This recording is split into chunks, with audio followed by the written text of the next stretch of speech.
Buenas tardes, alumnos. Así como supongo ustedes ya tienen alguna base que sustenta o que puede justificar que existe un sistema circulatorio, también es necesario que ustedes tengan registrado o de alguna manera tomen conciencia de la importancia que tiene el sistema linfático. El sistema linfático, en general, en la mayoría de los programas, se lo coloca bastante al final, dada la cantidad de temas o de sistemas que tiene nuestro cuerpo, pero no de ninguna manera es porque se lo considere menos relevante su función. Por lo tanto, debido a la importancia que tiene en el sistema digestivo, nos obliga o nos hace necesario que veamos o que revisemos los contenidos del sistema linfático antes de comenzar a analizar punto a punto el sistema digestivo. Nosotros aprendimos que cada uno de los tejidos de nuestro cuerpo les llega a través de la sangre los nutrientes, o sea, los nutrientes que han sido absorbidos en las paredes del tubo digestivo y también el oxígeno tomado en el sistema respiratorio. Es decir, que cada célula de nuestro cuerpo tiene, digamos, los insumos necesarios para poderse mantener, multiplicar, etc. Ahora, ¿cuál es el rol del sistema linfático? El sistema linfático va a ser el encargado de drenar, entre otras funciones, ese excedente de plasma que se genera en ese proceso en que llega el sistema arterial, se capilariza y el sistema venoso toma desde esa red capilar ese plasma, recupera el plasma sanguíneo y entra al sistema venoso. Ahora, ¿ese proceso es absolutamente eficiente el 100%? No. Ahí entra a jugar el sistema linfático. De ahí su importancia en ese drenar el excedente de plasma. También el sistema linfático es un filtro de gran relevancia para atrapar o tomar bacterias y residuos o elementos extraños que circulen por nuestro organismo entre sus funciones. Otras funciones generales que tiene es la función de defensa.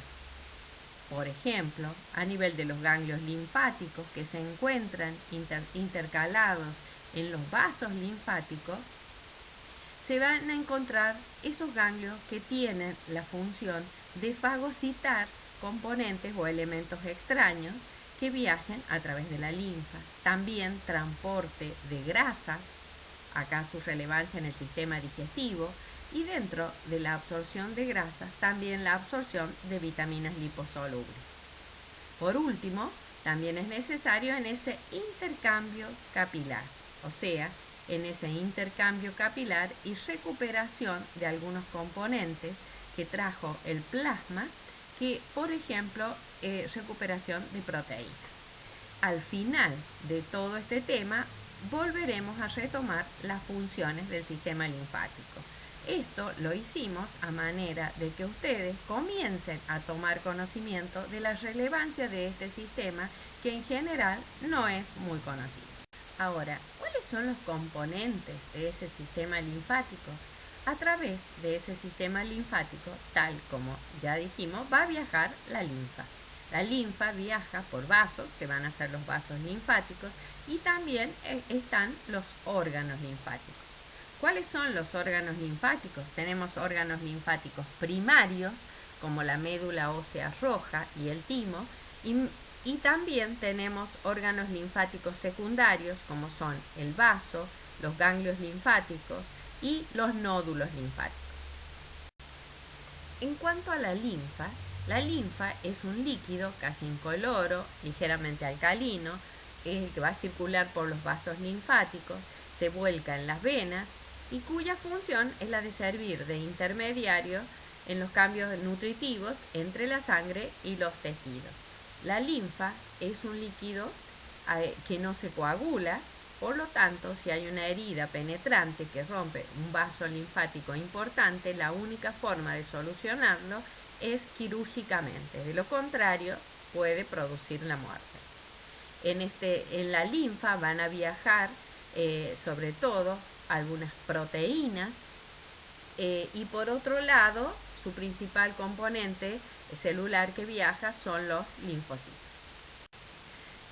Bien, comencemos a caracterizar esos vasos linfáticos, los capilares linfáticos y la circulación de la linfa.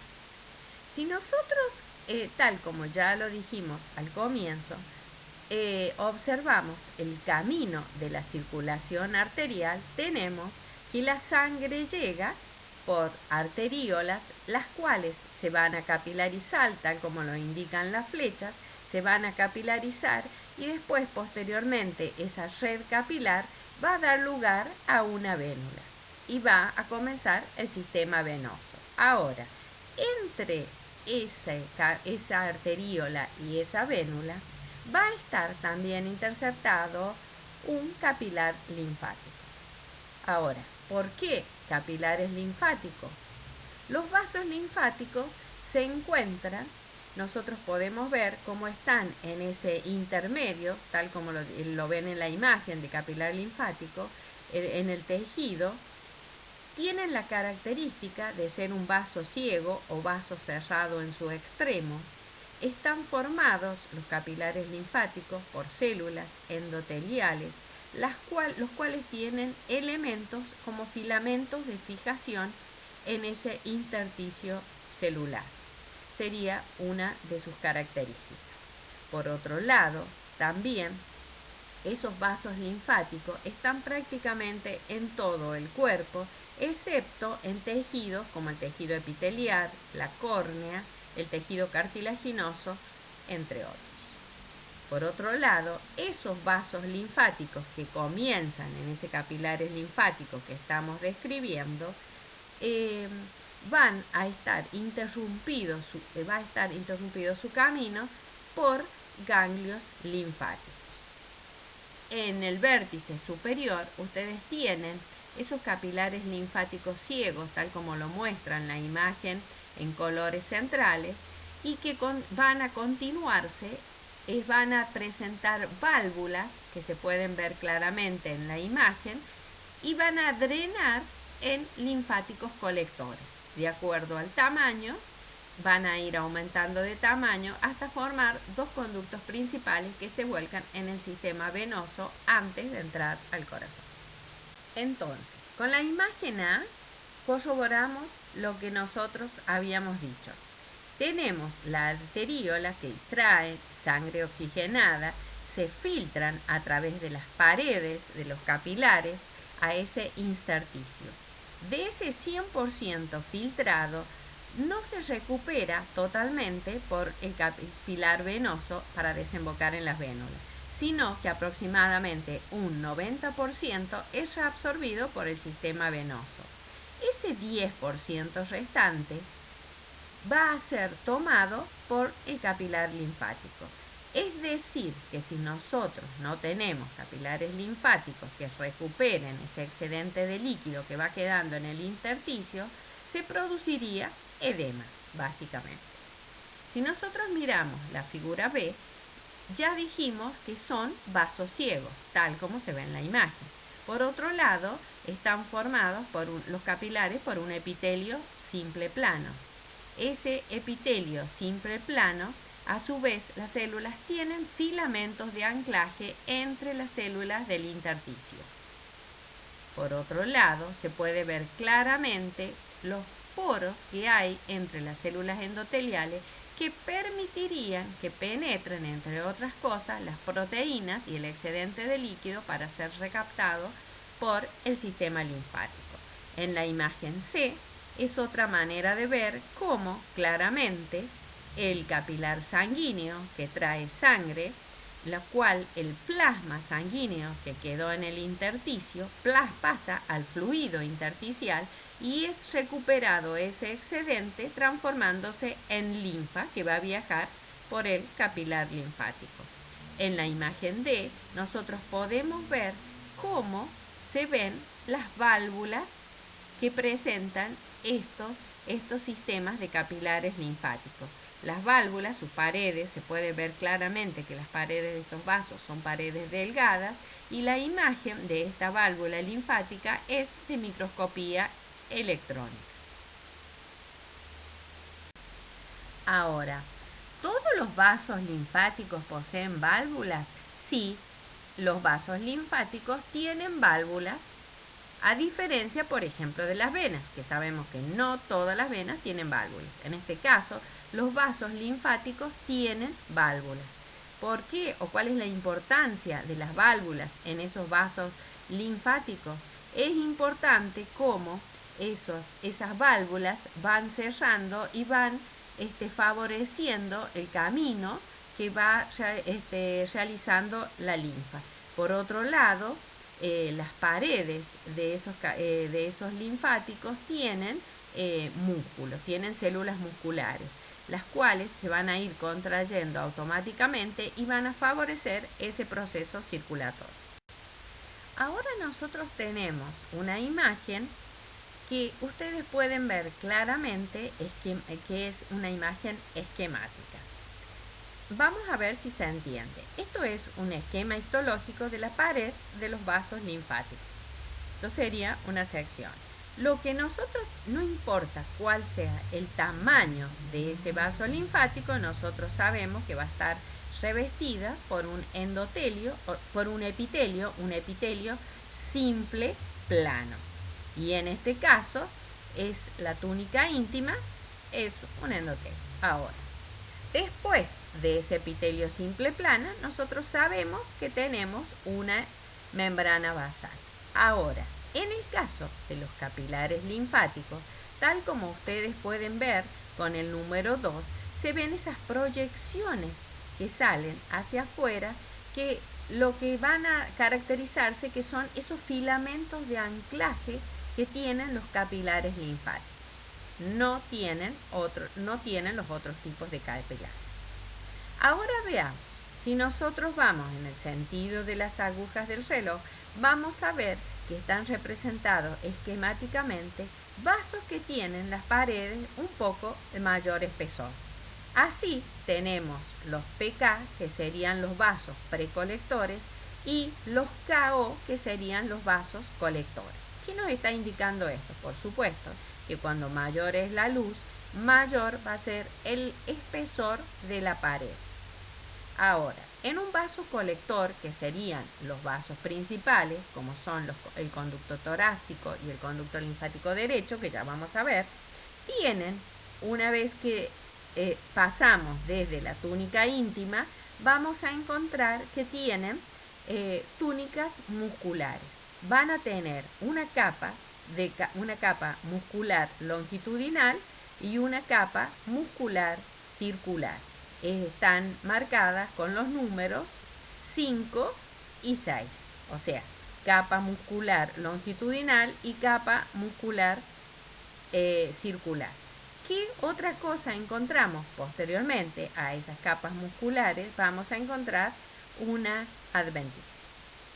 Es decir, que los vasos principales van a tener en la capa media capas musculares en dos direcciones diferentes. Ahora, en la imagen que ustedes tienen como figura 6, claramente como lo muestra, es una imagen de microscopía electrónica.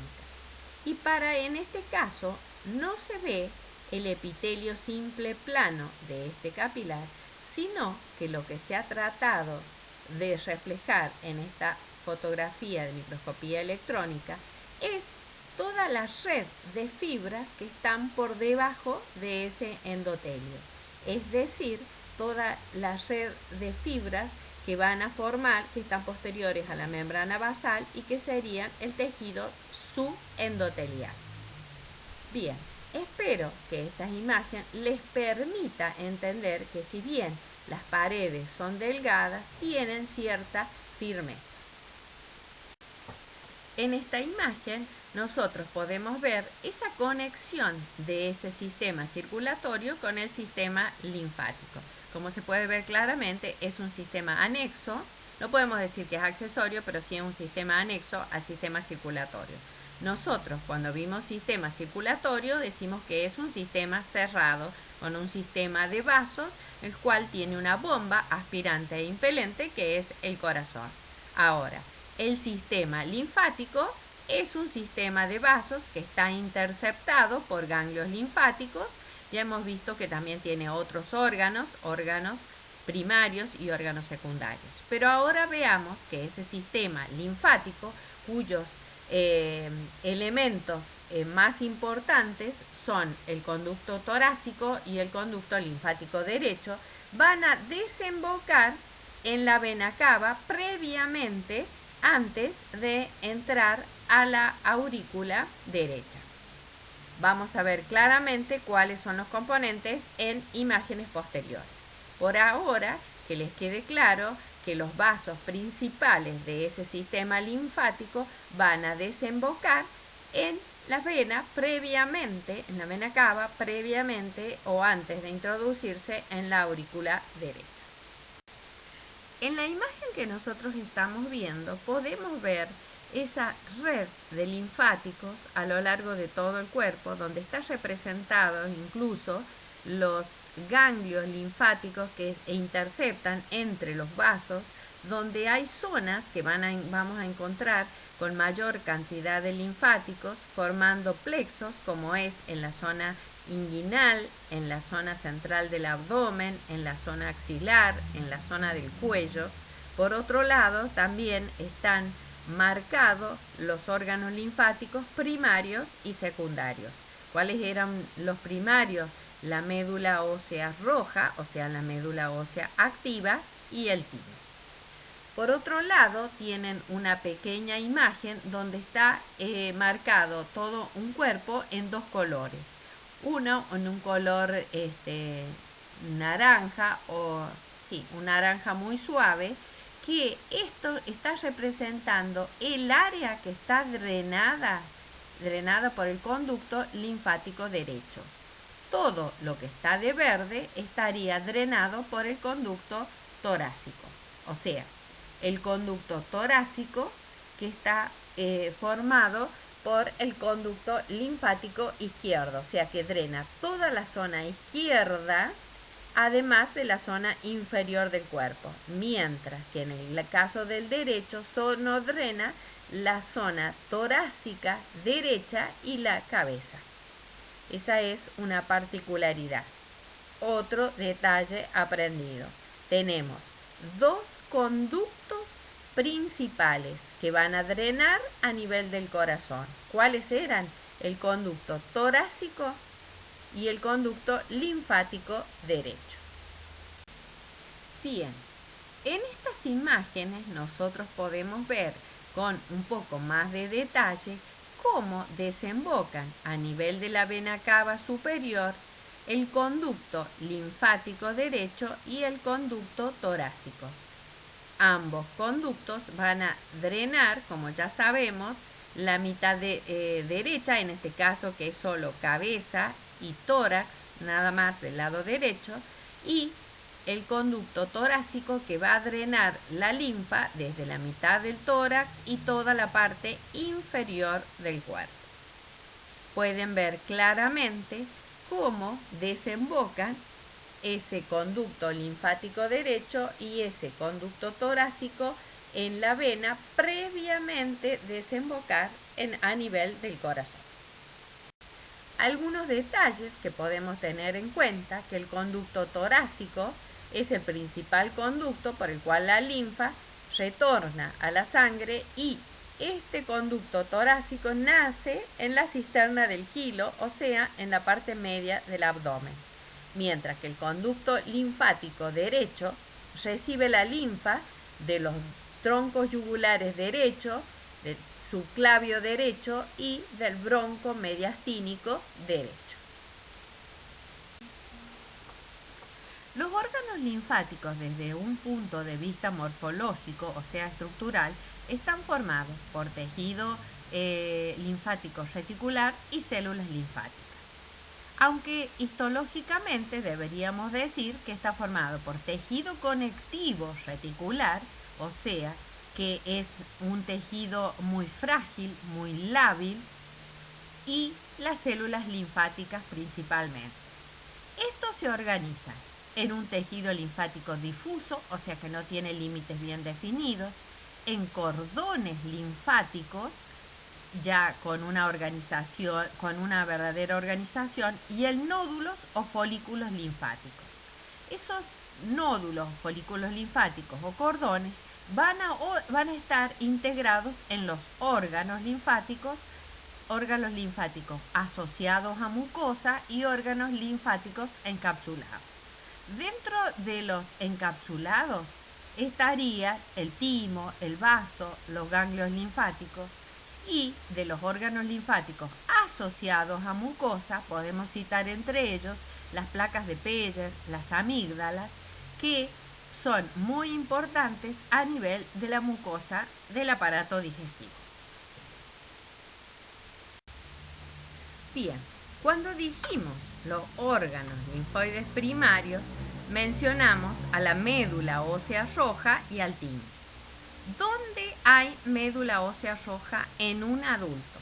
En un adulto, tal como lo podemos ver en este esquema, la médula ósea roja se encuentra en los huesos planos y en la epífisis de los huesos largos. Es los principales lugares donde vamos a encontrar médula ósea roja. En los niños, en general, vamos a encontrar toda médula ósea roja, mientras que en los adultos, el resto de los lugares donde hay tejido esponjoso, encontramos médula ósea amarilla, o sea, médula ósea de reserva. ¿Cuál es la función que se cumple en la médula ósea roja? La producción de las células sanguíneas, y dentro de ellas están los linfocitos. Bien, ¿cuál es el otro órgano linfoide primario? Otro órgano linfoide primario es el timo, donde se ubica en el interior de la caja torácica, en el mediastino medio, por encima del corazón. Y este órgano, el timo, es de mayor tamaño en el niño y va involucionando a medida que avanzamos en la edad. ¿Cuál es la función? En cuanto al timo, sabemos que su estructura asienta en un armazón de fibras reticulares. Este órgano tiene una cápsula, la cual se introduce en el interior del mismo y permite dividir lobulillos que vamos a ver que tienen una corteza y una médula. ¿Qué tipos celulares podemos encontrar en el timo? Linfocitos T, células epiteliales, células dendríticas y macrófagos principalmente, y por supuesto las componentes de tejido conectivo como células reticulares para poder sintetizar la matriz. En esta imagen de un corte histológico de mayor aumento del timo, pueden ver claramente los lobulillos y cómo se ven en la zona central, la zona de la médula, y el borde del lobulillo, que es la corteza de los mismos. A su vez, se destacan, los vamos a ver en otras imágenes, unas estructuras que se llaman corpúsculos de Hasse, que son los que producen interleuquinas, que van a actuar en la diferenciación y maduración de los linfocitos T en el timo. Por lo que, si vemos la estructura histológica de un lobulillo tímico, se ve claramente en rosado la cápsula que penetra en su interior y delimita los lobulillos. A su vez, sabemos que tenemos una zona de corteza, que sería lo que se ve celeste, y la zona de médula, que sería de un fondo rosado. ¿Qué tipos celulares podemos encontrar? Ya hemos dicho los linfocitos T, que están señalados. Podemos encontrar linfocitos T inmaduros, células reticulares, células dendríticas inmaduras y maduras, y en la zona de la médula sobre todo vamos a encontrar corpúsculos de Hassall, también vamos a encontrar macrófagos, o sea, los diferentes tipos celulares que podemos encontrar en estos lobulillos típicos. Por lo que, entonces, en un lobulillo tímico tenemos una corteza y una médula. En la zona de la corteza, que sería lo que vemos en celeste, vamos a encontrar linfocitos T, células dendríticas que tienen esta forma de estrella, que son principalmente inmaduras, células epiteliales, macrófagos y linfocitos pre-T, o sea, linfocitos inmaduros. En la médula vamos a encontrar los linfocitos T maduros, células epiteliales, células dendríticas y también macrófagos. Ahora hablaremos del vaso. El vaso es el órgano más grande del sistema linfático, se encuentra en el interior de la cavidad abdominopélvica, se relaciona con la cola del páncreas y también se relaciona con el estómago. Está, en realidad se encuentra ubicado parte en el hipocondrio izquierdo. Es un órgano muy frágil, muy lábil, puede dañarse o puede romperse en los accidentes cuando hay un golpe, una acción contundente sobre el abdomen. Es una lesión que puede ser muy peligrosa y que las personas, cuando se les daña el páncreas, hacen un cuadro de abdomen agudo, cuya única solución es la extirpación quirúrgica de este órgano. En cuanto a la estructura del vaso, este es un órgano que tiene una cápsula. En su interior vamos a encontrar nódulos linfáticos que están inmersos en lo que se llama la pulpa roja.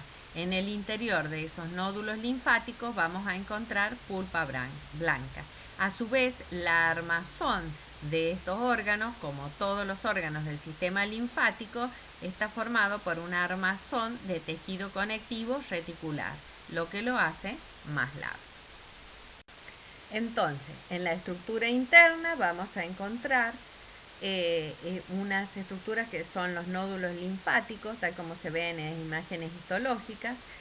Alrededor está todo lleno de trabéculas y lo que se llama pulpa roja.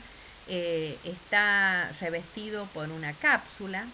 En cuanto al estroma, vamos a encontrar la cápsula, las trabéculas que salen o parten desde esa cápsula y las fibras reticulares y los reticulocitos o fibroblastos que forman el estroma.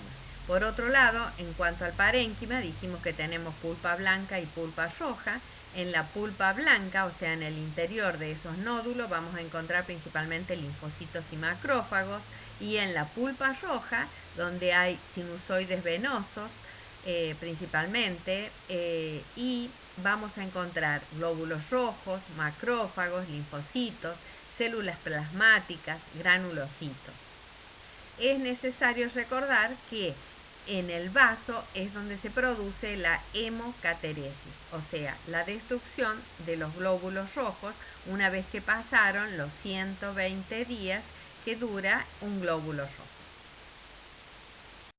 Entonces, acá tenemos otras imágenes histológicas que vamos a recordar. En el parénquima o pulpa esplénica vamos a encontrar una pulpa blanca y una pulpa roja. Y en su interior vamos a encontrar esos folículos esplénicos. La pulpa blanca es la que tiene tejido linfático nodular, o sea, los folículos esplénicos, las vainas linfáticas periarteriales. En esos folículos esplénicos tenemos en su interior los linfocitos B y en la zona marginal los linfocitos T.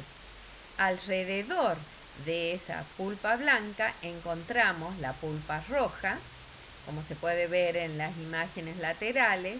En esa pulpa roja vamos a tener los tejidos linfáticos cordonal y los cordones esplénicos sinusoidales o senos esplénicos. Recordemos que es muy importante en este caso las características que tienen estructurales los capilares sinusoidales para poder cumplir su función. Ahora, ¿cuáles son las funciones que tiene el vaso?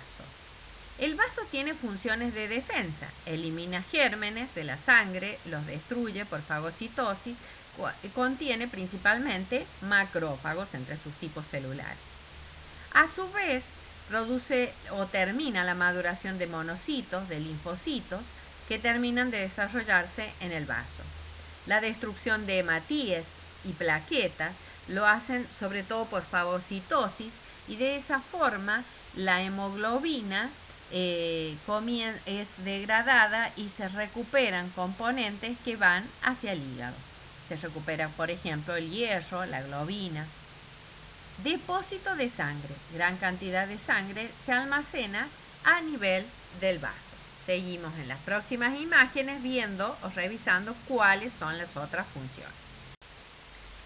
En cuanto a continuar con el desarrollo de las funciones del vaso, tenemos que en el vaso se produce la capacitación inmunológica o se completa la maduración de linfocitos T y linfocitos B.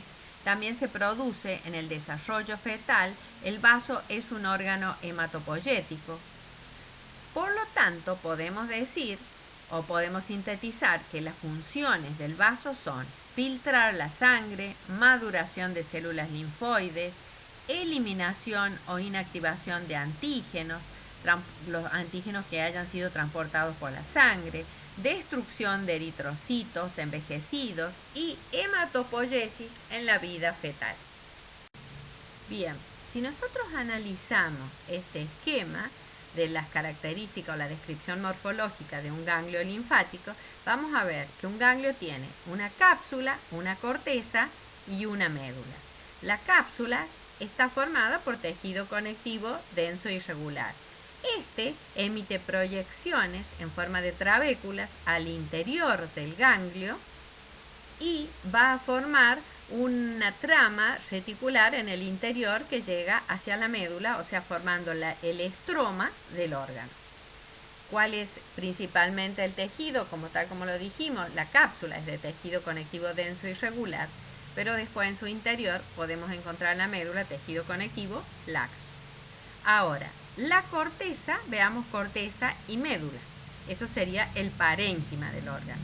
En la corteza encontramos los folículos linfáticos, que sobre todo están en la corteza externa. En la médula tenemos cordones de linfocitos y también tenemos senos linfáticos.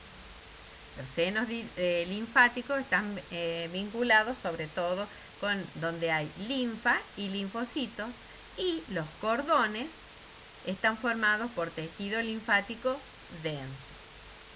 Ahora, en cuanto a la corteza, está formado por los folículos. Esos folículos tienen centros germinativos y una capa de células que los rodea externamente.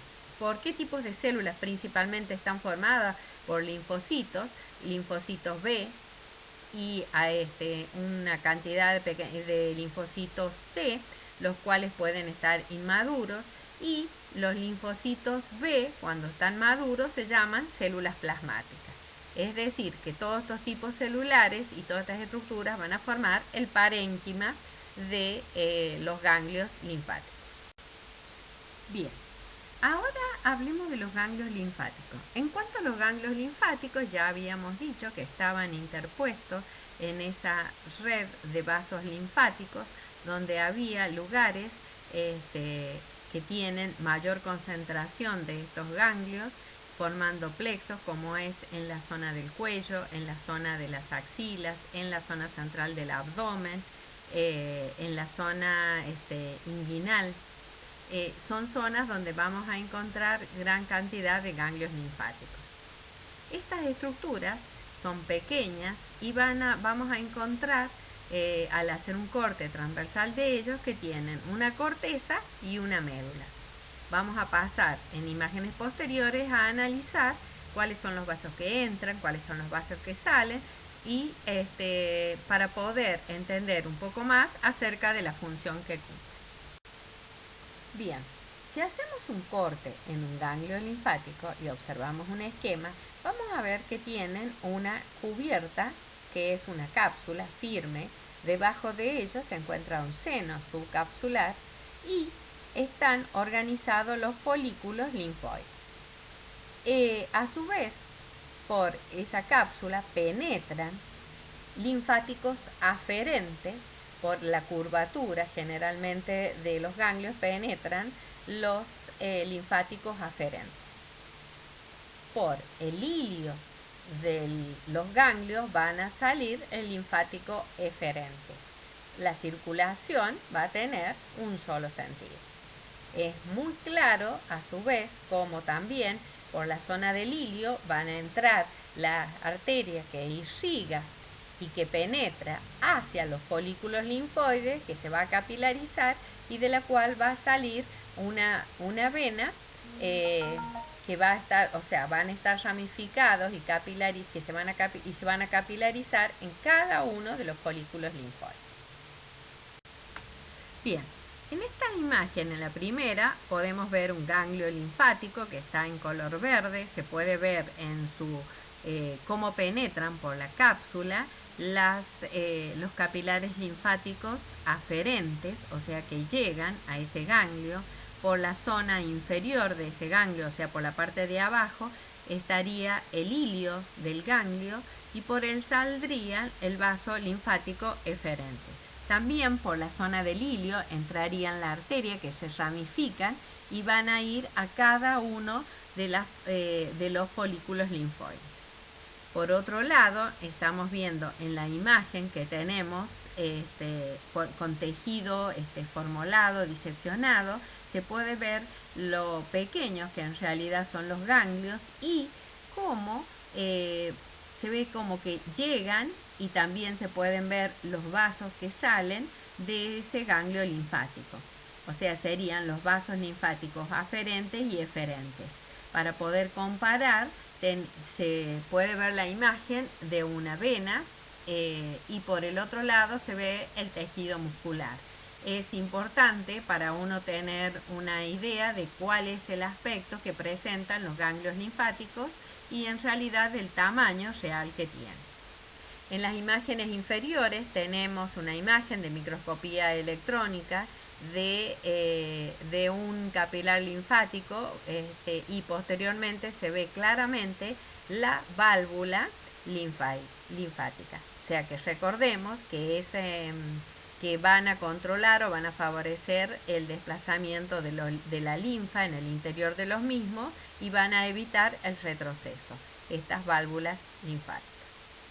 Por último, en la imagen de microscopía óptica que tenemos, se puede ver en el borde la cápsula de los ganglios, cómo penetran en su interior formando tabiques.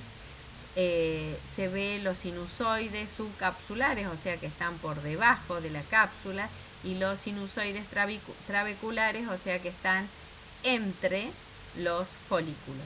También hay una zona, como ya hemos dicho, hay una zona de la médula y la zona de la corteza, y en esos folículos se puede ver en la parte central el centro germinativo de cada uno de estos ganglios. Si seguimos avanzando en el estudio de los ganglios linfáticos, se pueden ver en esta imagen perfectamente cómo tenemos los vasos linfáticos aferentes que penetran desde la cápsula hacia adentro. También se pueden ver claramente la zona de la médula, la zona de la corteza, los tabiques desde la cápsula hacia el interior que separa claramente los folículos. Esos folículos que van a poder claramente diferenciar, o que se pueden diferenciar, una corteza externa y otra interna. Si observamos el folículo, vemos que tenemos en la corteza interna, vamos a encontrar macrófagos, células foliculares, linfocitos B, y en la corteza externa de ese folículo también vamos a encontrar células B.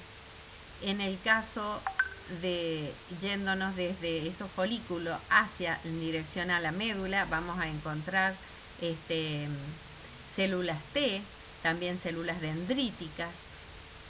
En la zona claramente de la médula vamos a encontrar tanto los linfocitos B como células plasmáticas y macrófagos.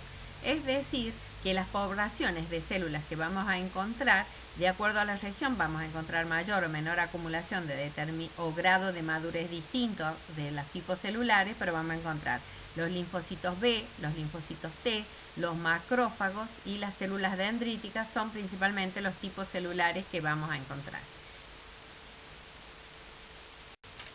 En este caso tenemos otra imagen histológica de los ganglios linfáticos, donde lo único que queremos es apreciar o corroborar la presencia de la cápsula, que estaría en el borde externo, cómo la cápsula penetra y forma trabéculas, cómo se pueden diferenciar perfectamente los nódulos linfáticos. La corteza, podemos ver, los nódulos linfáticos están en la corteza externa, también se ve una corteza interna, y en su interior, en el interior de ese ganglio, tenemos la zona medular, donde vamos a encontrar senos medulares y cordones medulares. Ahora, ¿cuáles son las funciones de los ganglios linfáticos? Bien, en los ganglios linfáticos vamos a encontrar macrófagos que fagocitan partículas extrañas, en un 99% de las impurezas que podemos encontrar en la sangre pueden ser fagocitadas. Es un sitio de reconocimiento de antígenos, o sea que es un sitio de presentación de antígenos.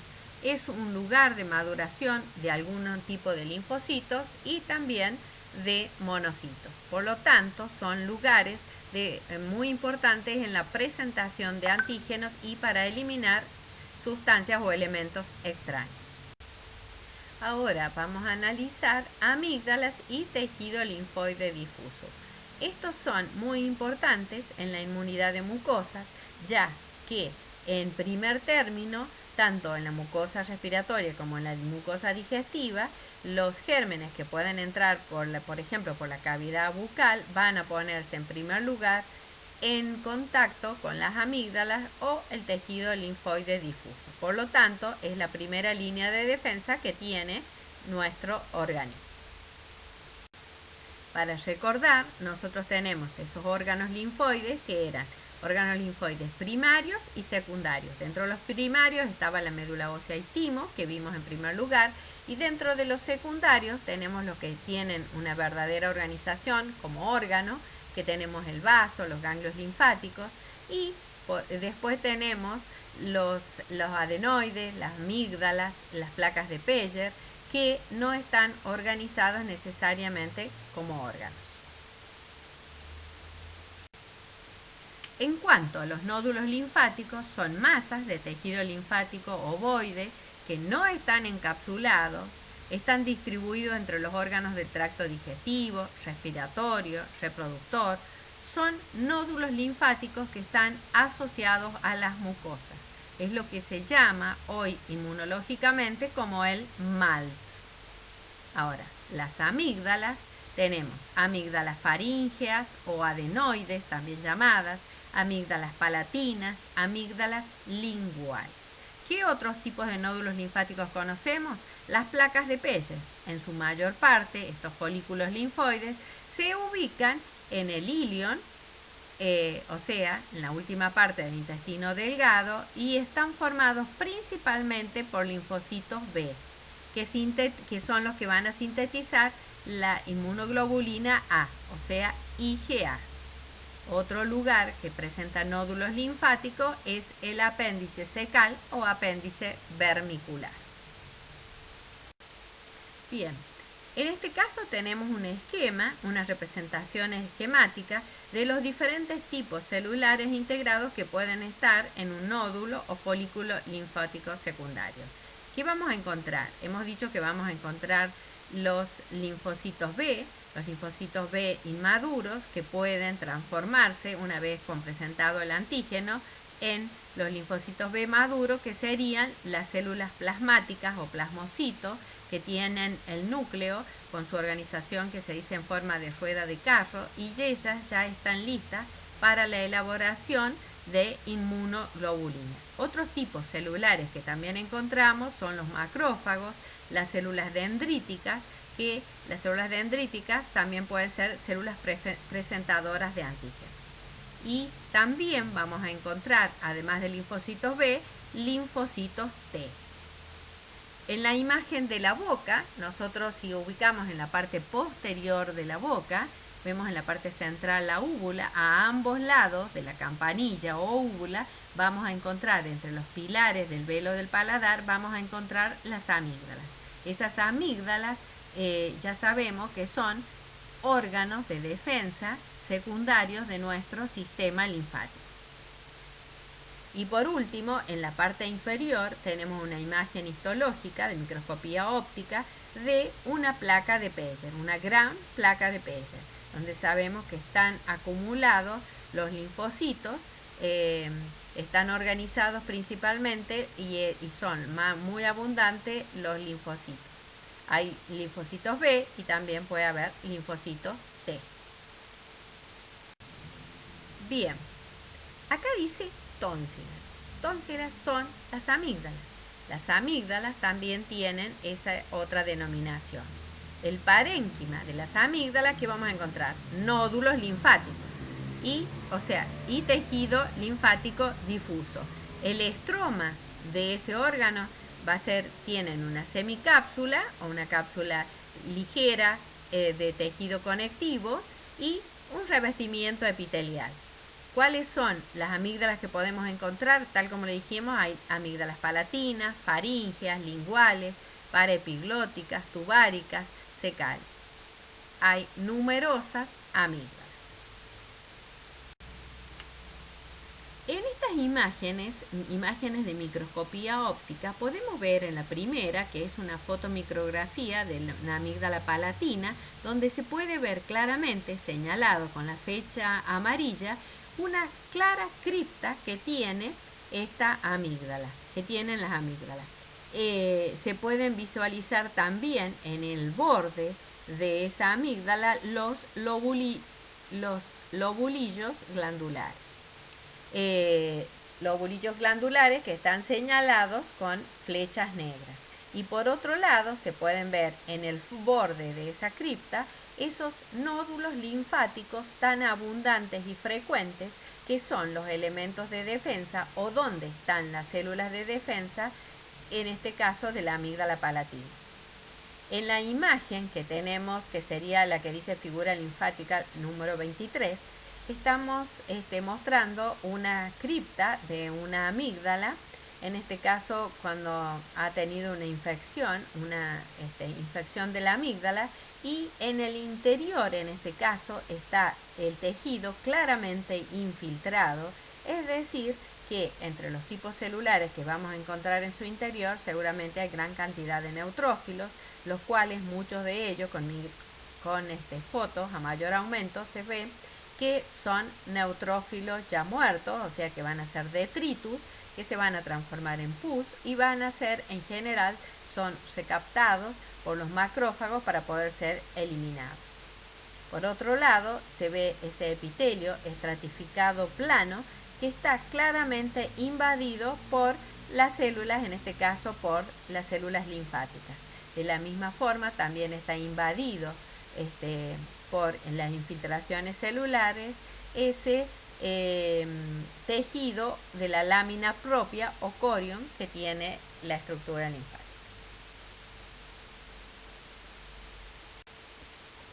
En estos casos también seguimos viendo estos folículos linfoides asociados, o sea, asociados a mucosa, que pertenecen al MALT. Podemos ver en la imagen A, que estaría en la parte inferior, es claramente un folículo linfático solitario que está en el intestino delgado. En las imágenes superior a este folículo linfático solitario, podemos ver folículos linfáticos a nivel del duodeno. Hay un gran folículo. Y por otro lado, en la imagen C, a manera de comparación, es un corte en un pulmón y se puede ver en el pulmón ese gran folículo linfático que en este caso perteneciente al MALT, que en este caso sería el del BALT. En esta imagen quiero mostrarles, a fin de que tomemos conciencia acerca de todos los elementos de defensa, que en este caso son todas imágenes en la boca. Por ejemplo, en la primera imagen es una fotomicrografía que nos muestra la estructura microscópica de las amígdalas palatinas.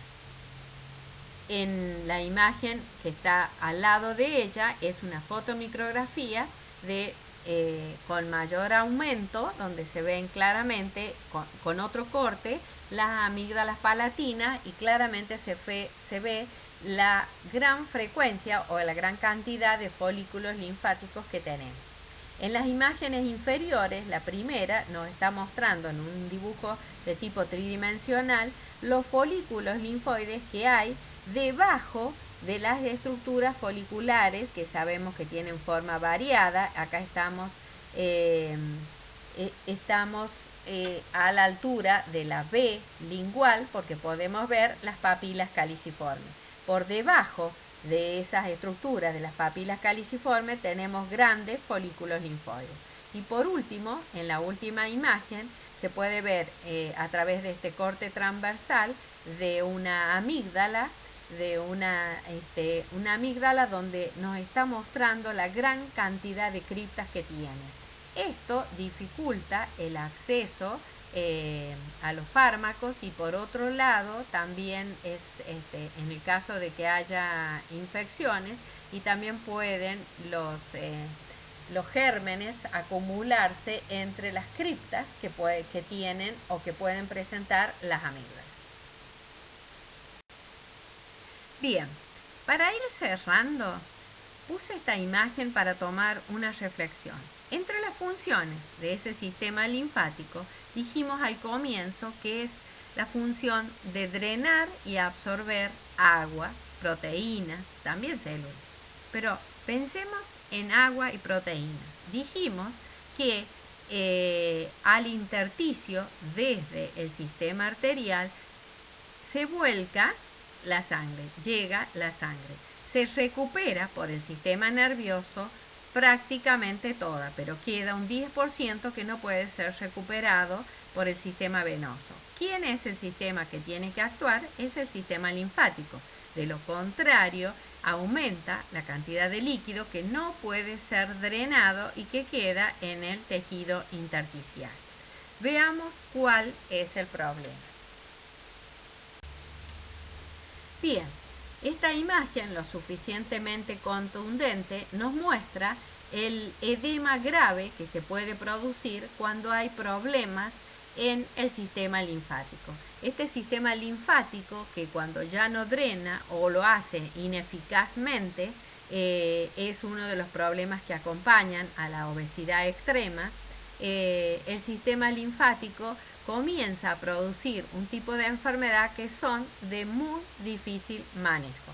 O sea, que nos quede absolutamente claro que ese exceso de líquido del tejido intersticial es drenado por el sistema linfático entre las funciones que tiene. ¿Cuáles serían entonces las funciones del sistema linfático? Drenar el exceso de líquido intersticial y devolverlo a la sangre. Transporte de lípidos de la dieta y también vitaminas liposolubles. ¿Cuáles? La A, la D, la E, la K. Permitir la circulación de líquidos corporales. Devolver proteínas a la sangre. De esa forma se mantiene la presión coloidosmótica de la sangre. También facilita la generación de la respuesta inmune, produciendo filtración de partículas extrañas, formación de linfocitos, eliminación de gérmenes como pueden ser principalmente bacterias, parásitos, producción de anticuerpos. Serían numerosas y muy importantes las funciones que tiene el sistema linfático.